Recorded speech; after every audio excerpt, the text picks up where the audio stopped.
Assalamualaikum warahmatullahi wabarakatuh. Salam sejahtera bagi kita semua. Perkenalkan, saya Bella Arum Kristanti SEME, dosen tetap Universitas Kahuripan Kediri pada program S1 Manajemen Fakultas Ekonomi dan Bisnis. Saat ini saya akan memberikan pernyataan diri dosen dalam unjuk kerja Tridharma Perguruan Tinggi atau PDD UKT PT. Tridharma Perguruan Tinggi merupakan tugas yang wajib dilakukan untuk dosen. Di antaranya adalah pengajaran, penelitian, dan juga pengabdian kepada masyarakat. Berikut merupakan Tridharma Perguruan Tinggi di bidang pengajaran. Dengan mata kuliah yang saya ampu, yakni Ekonomi Pembangunan, di mana mata kuliah ini adalah mata kuliah wajib bagi mahasiswa semester 7 dengan bobot 3 SKS. Mata kuliah ini ditujukan untuk memberikan pemahaman mengenai kajian tentang permasalahan-permasalahan yang terkait dengan pembangunan ekonomi dan juga faktor-faktor yang mempengaruhi bagaimana strategi mengatasinya. Cakupan materi dalam mata kuliah ini meliputi beberapa konsep dasar dalam pembangunan ekonomi, kemudian juga teori pembangunan ekonomi, unsur-unsur pembangunan ekonomi, masalah dan juga kebijakan bagaimana cara mengatasi permasalahan ekonomi, kemudian juga membahas pertumbuhan ekonomi, kemiskinan, pengangguran, kemudian distribusi pendapatan, bagaimana migrasi nasional dan juga migrasi internasional, kemudian pembangunan sektor pertanian, industri, perdagangan, serta bagaimana pembangunan berkelanjutan. Selanjutnya adalah ada metode yang saya gunakan.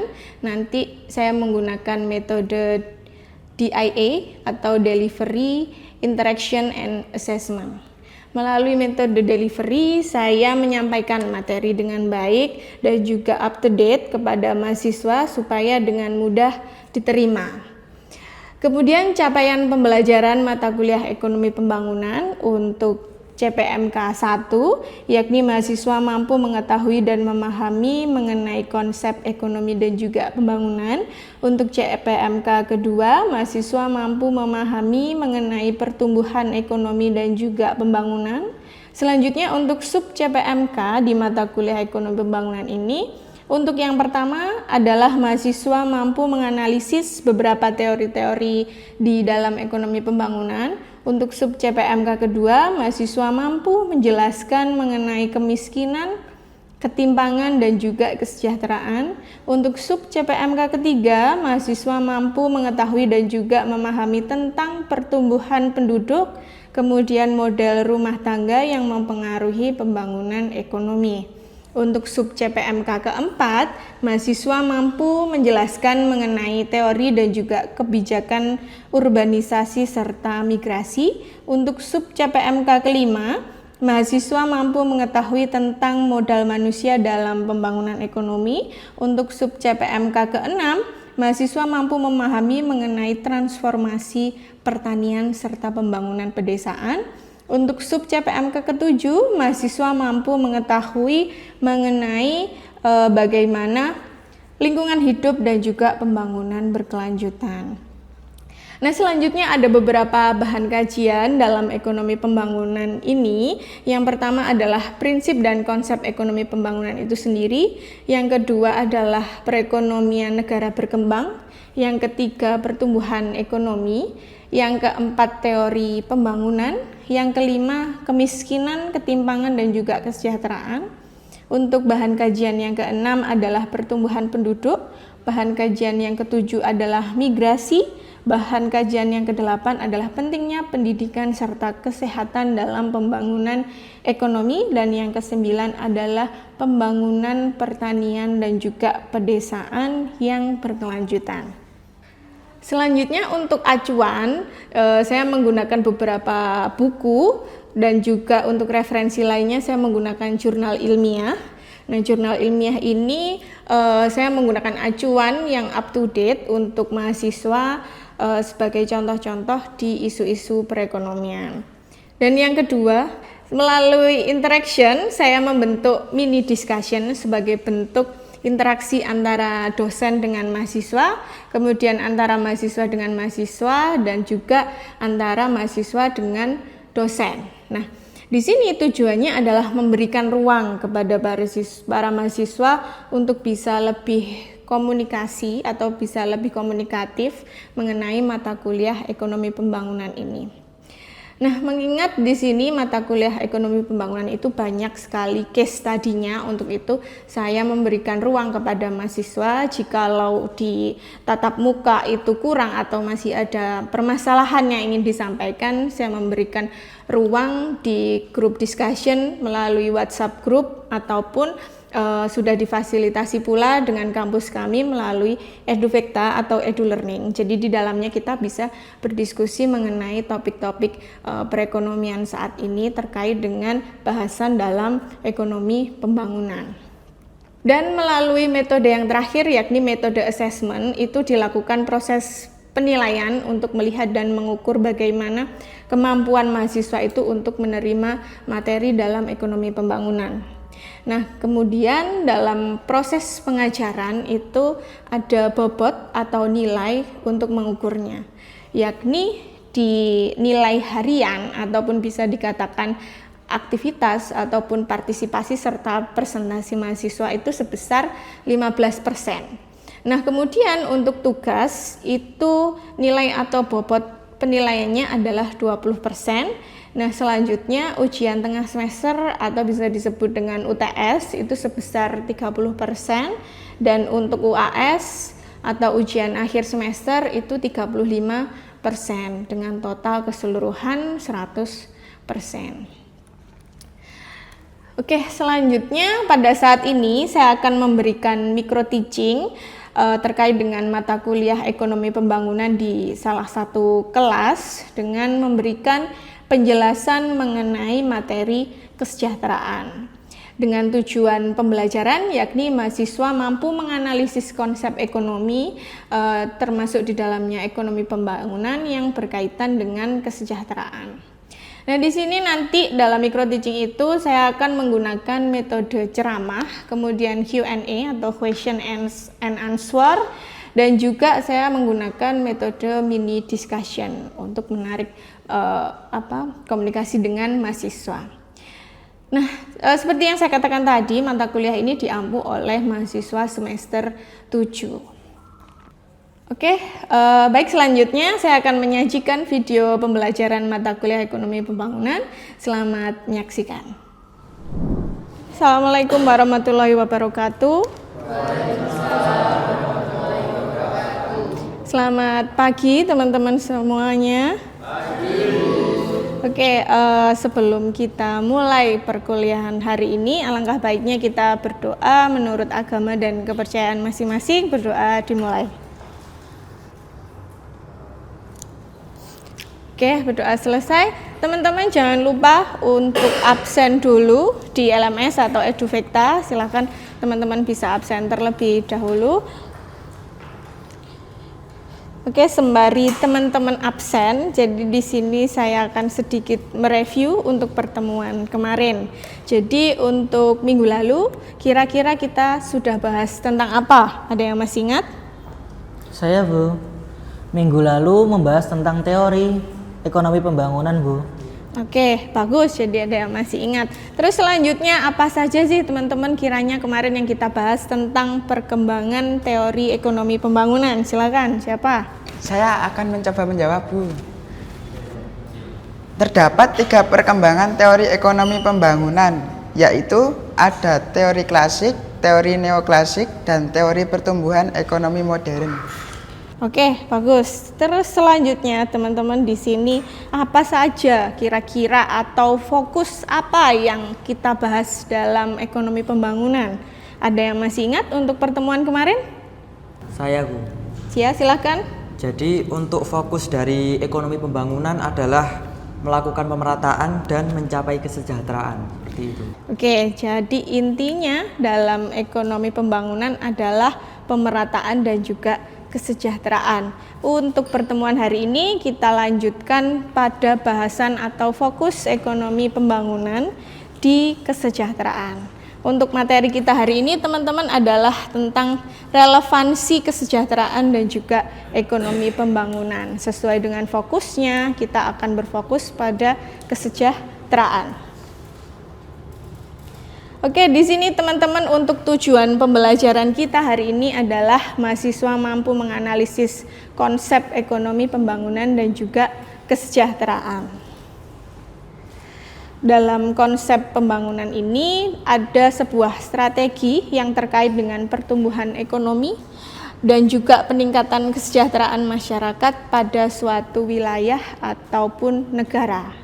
Dengan di sini fokusnya adalah pada perbaikan standar hidup dan juga pertumbuhan berkelanjutan. Jadi teman-teman, harapannya sebuah negara itu bisa tumbuh, bisa berkembang itu dengan mengacu pada pertumbuhan berkelanjutan. Karena nanti pembangunan akan terus dikejar untuk meningkatkan standar hidup masyarakatnya. Kemudian saya lanjutkan dengan elemen dalam konsep ekonomi pembangunan. Ada 4 elemen di dalam konsep ekonomi pembangunan. Yang pertama adalah pertumbuhan ekonomi, yang kedua ada produktivitas, yang ketiga ada inovasi, dan yang keempat ada pembangunan manusia. Nah, mungkin teman-teman sudah tidak asing ya mendengar 4 kata ini menjadi sebuah konsep dalam ekonomi pembangunan teman-teman. Saya akan bahas satu-satu. Yang pertama ada pertumbuhan ekonomi. Pertumbuhan ekonomi ini disebut juga dengan economic growth. Jadi pertumbuhan ekonomi ini dia menjadi sebuah acuan negara untuk bisa dikatakan negara berkembang, negara maju. Jadi tingkatannya setiap negara itu diukur melalui pertumbuhan ekonominya. Pertumbuhan ekonomi atau economic growth ini juga didefinisikan sebagai perkembangan kegiatan dalam perekonomian. Jadi kegiatan ekonomi dalam suatu negara kalau dia tumbuh atau dia berkembang itu disebut dengan pertumbuhan ekonomi. Kemudian pertumbuhan ekonomi adalah peningkatan dalam kemampuan dari suatu perekonomian dalam memproduksi barang dan juga jasa. Kalau teman-teman sering melihat di suatu kawasan misalnya awalnya hanya ada 1 pabrik, kemudian ada tumbuh 2 pabrik, ada tumbuh 3 pabrik, itu juga dinamakan dengan pertumbuhan ekonomi. Kenapa? Karena di dalamnya dia meningkatkan produksi barang maupun jasa. Pabrik 1 awalnya hanya memproduksi sekian ton, kemudian muncul pabrik kedua, kemudian muncul pabrik ketiga, secara otomatis produksinya akan bertambah. Ini juga dinamakan dengan pertumbuhan ekonomi. Gitu. Nah, selanjutnya ada pertumbuhan ekonomi. Di dalam definisinya adalah situasi di mana masyarakat mengalami kemajuan kondisi finansial. Jadi pertumbuhan ekonomi yang definisinya masyarakatnya mengalami pertumbuhan kondisi finansial itu juga dinamakan masyarakatnya bertumbuh. Jadi awalnya misalnya gajinya hanya mampu 1.500.000, kemudian dia punya gaji naik menjadi 3 juta, gaji naik menjadi 4,5, itu juga dinamakan dengan pertumbuhan ekonomi. Misalnya juga masyarakat yang membuka toko atau dia berwirausaha. Awalnya tokonya hanya kecil, 4x4. Kemudian dia mampu membuka mini swalayan. Itu juga dinamakan dengan pertumbuhan ekonomi. Nah, di sini pertumbuhan ekonomi itu juga mendefinisikan bahwa masyarakat itu memiliki pendapatan yang lebih. Selanjutnya, pertumbuhan ekonomi dapat juga diartikan sebagai kondisi di mana terdapat peningkatan pendapatan yang dihasilkan dari naiknya produksi yang menunjukkan perkembangan dalam perekonomian. Contohnya apa sih Bu? Contohnya dulu jasa ekspedisi itu kan hanya 1, 2, 3 jasa aja. Sekarang teman-teman sudah tahu banyaknya menjamur jasa ekspedisi. Itu juga merupakan peningkatan yang menunjukkan perkembangan. Gitu ya. Itu untuk pertumbuhan ekonomi. Terus mungkin di sini teman-teman juga bertanya, kalau secara makro Bu, jadi kalau secara makro atau secara keseluruhan pertumbuhan ekonomi itu didefinisikan sebagai proses perubahan kondisi perekonomian suatu negara atau wilayah yang berlangsung secara berkesinambungan menuju keadaan yang lebih baik.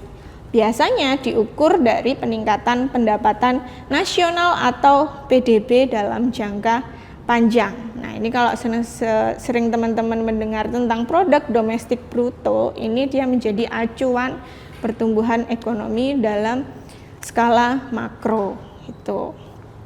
Itu untuk pertumbuhan ekonomi, teman-teman. Selanjutnya, konsep dalam ekonomi pembangunan elemennya adalah produktivitas.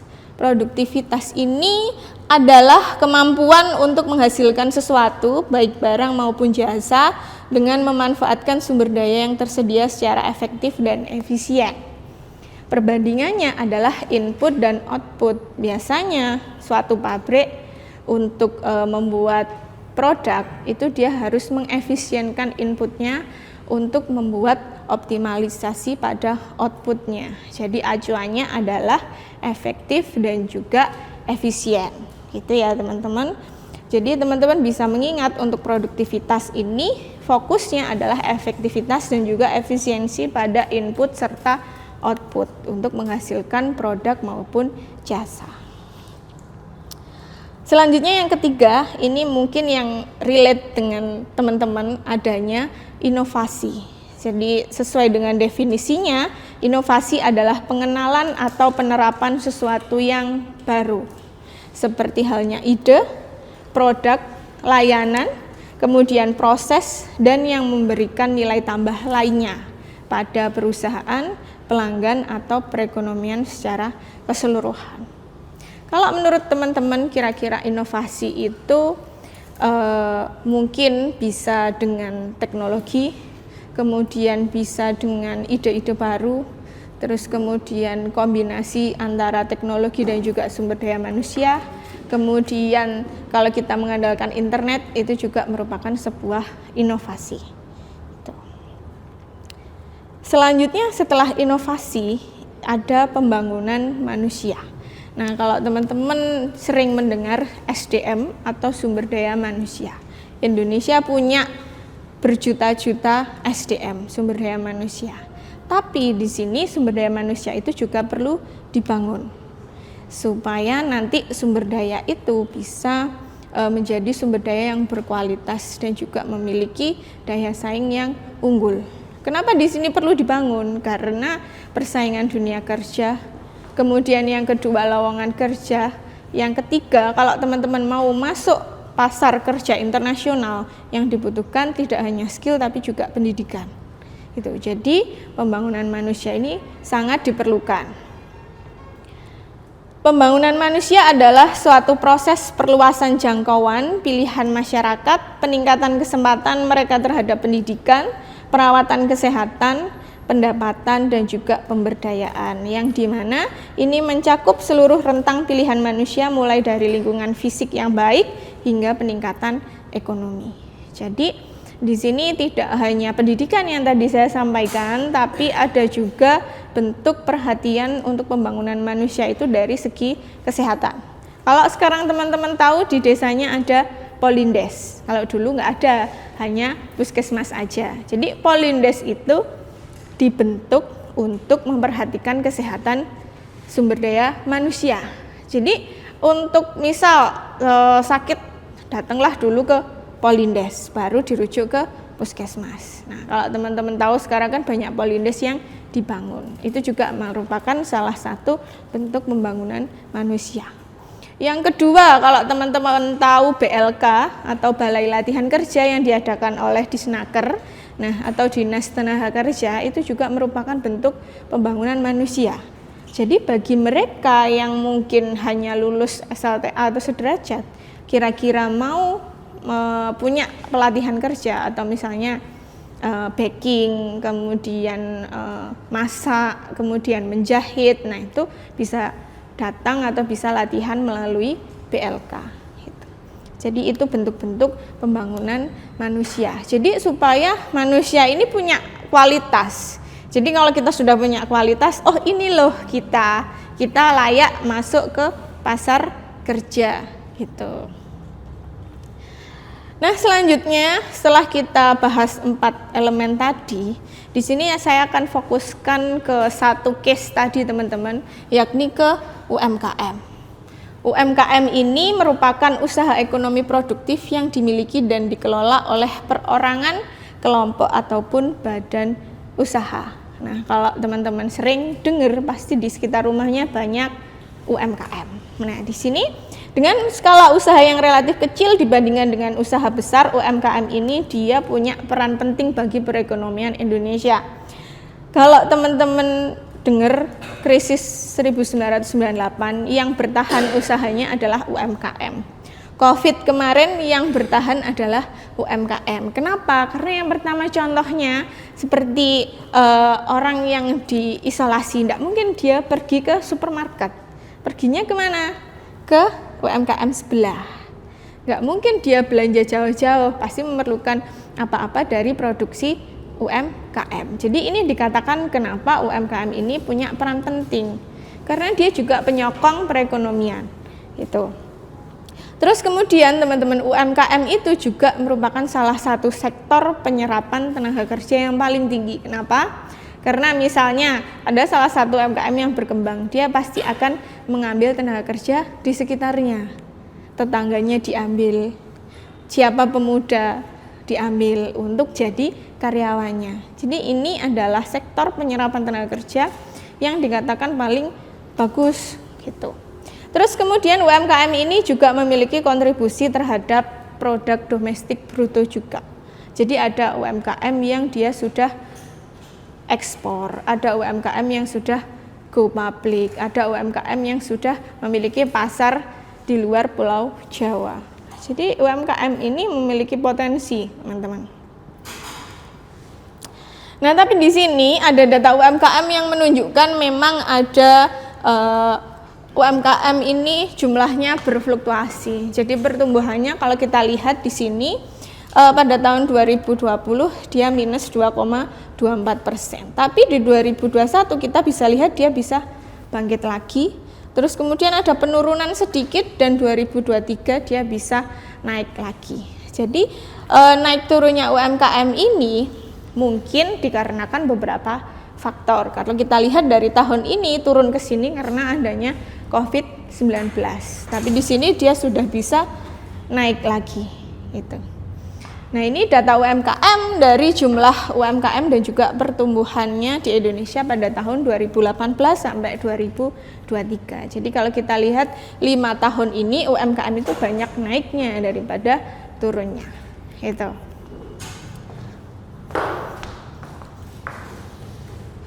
Nah, kemudian di sini banyak hal yang menjadi tantangan UMKM untuk menuju kesejahteraan, teman-teman. Melihat atau mengingat UMKM itu skalanya kecil sekali. Jadi di sini ada banyak tantangan UMKM untuk menuju kesejahteraan. Nah, di sini ada bentuk kerjasama dan juga kolaborasi dalam ekonomi. Jadi di antaranya yang bisa kita lihat adalah adanya digitalisasi. Jadi digitalisasi ini adalah peningkatan produktivitas, legalitas atau perizinan, pembiayaan, branding dan juga pemasaran, sumber daya manusia dan juga standarisasi dan juga sertifikasi pemerataan pembinaan. Kalau di sini dari segi produktivitas, digitalisasi ini dia akan menyumbang kuantitas produksi, contohnya pakai alat. Terus kemudian untuk legalitas dan perizinan, sekarang semuanya aksesnya lewat website. Mau daftar sertifikasi halal, mau daftar apapun itu sekarang lewat digital atau online. Kemudian branding dan juga pemasaran. UMKM juga butuh ini untuk menuju kesejahteraan. UMKM butuh digitalisasi dalam hal pemasaran dan juga branding. Kenapa? Karena sekarang banyak platform-platform online yang bisa dimanfaatkan oleh UMKM gitu. Terus kemudian ada hal lain yakni pemerataan pembinaan yang juga harus berkolaborasi dengan digitalisasi gitu. Oke, dari penjabaran yang tadi saya sampaikan ke teman-teman, mungkin ada pertanyaan yang perlu disampaikan. Silakan jika ada yang ditanyakan. Izin bertanya, Bu, bagaimana UMKM bisa mengadopsi teknologi baru mengingat UMKM biasanya memiliki sumber daya manusia yang biasanya berpendidikan rendah? Jadi di sini UMKM itu melakukan pertumbuhan atau dia bertumbuh itu secara bertahap. Mengingat UMKM itu kan modalnya tidak terlalu besar ya, Mbak. Jadi biasanya UMKM itu bertahap. Misalnya beli mesin yang kecil dulu, habis itu yang agak besar lagi, habis itu yang besar lagi. Jadi UMKM itu tumbuhnya secara bertahap. Untuk misalnya pemanfaatan internet untuk pemasaran itu UMKM juga bertahap. Biasanya melalui pelatihan dari para remaja-remaja desa, kemudian memanfaatkan handphone, memanfaatkan komputer atau laptop, terus kemudian dia baru masuk ke platform digital. Nah, untuk packagingnya UMKM pun biasanya juga yang pertama standar dulu, baru dia bertahap atau berkembang. Nah, kemudian di sini UMKM baru bisa tumbuh dengan besar. Biasanya alurnya seperti itu. Nah, tapi tidak menutup kemungkinan sekarang bantuan dari pemerintah itu sudah besar, bantuan modal, bantuan pelatihan. Jadi di sini harapannya bisa mendorong atau nge-push UMKM itu supaya dia bisa jalannya cepat, nggak bertahap lagi gitu. Itu untuk yang lainnya ada yang ditanyakan, silahkan. Iya, saya Bu. Izin bertanya Bu ya. UMKM bisa dikatakan tumbuh itu yang seperti apa Bu ya? Oke, terima kasih. Pertanyaannya juga bagus sekali. Oke, untuk UMKM dikatakan tumbuh itu dia kalau punya atau sudah melakukan kemajuan finansial. Dia sudah memiliki target market yang luas. Dia punya konsumen yang besar. Dia memiliki inovasi teknologi yang tinggi. Jadi itu dikatakan dengan UMKM yang sudah bertumbuh. Yang lainnya dan ditanyakan. Bu, izin bertanya. Contoh untuk pembangunan manusia apa saja ya Bu? Terima kasih.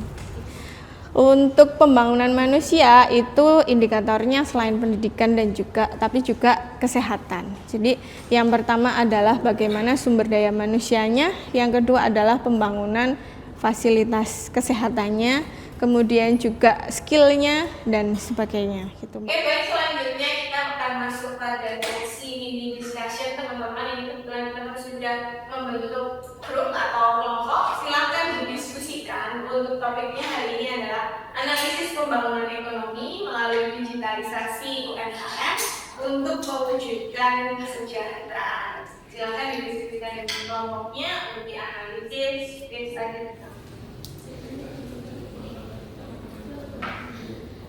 Oke, teman-teman, untuk diskusi hari ini atau mini discussion hari ini sudah selesai. Silakan ada yang bisa menyampaikan hasil diskusinya.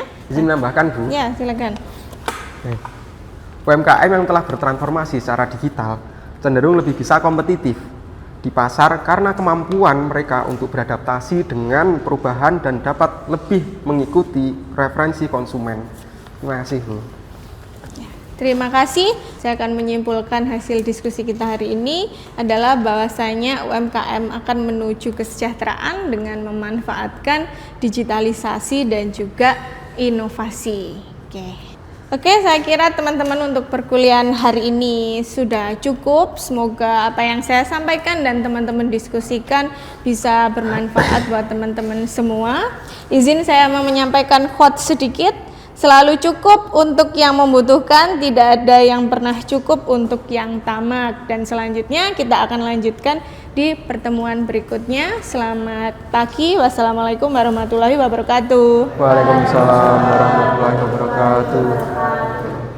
Demikian proses pengajaran dari mata kuliah yang saya ampu, yakni Ekonomi Pembangunan pada program studi S1 Manajemen Fakultas Ekonomi dan Bisnis Universitas Kahuripan Kediri. Semoga dapat memberikan gambaran terkait dengan pernyataan diri dosen dalam unjuk kerja Tridharma Perguruan Tinggi atau PDD UKT PT. Demikian yang dapat saya sampaikan. Jalan-jalan ke Kediri, minum es selasih. Saya Bella Arum Kristanti mengucapkan terima kasih. Wassalamualaikum warahmatullahi wabarakatuh.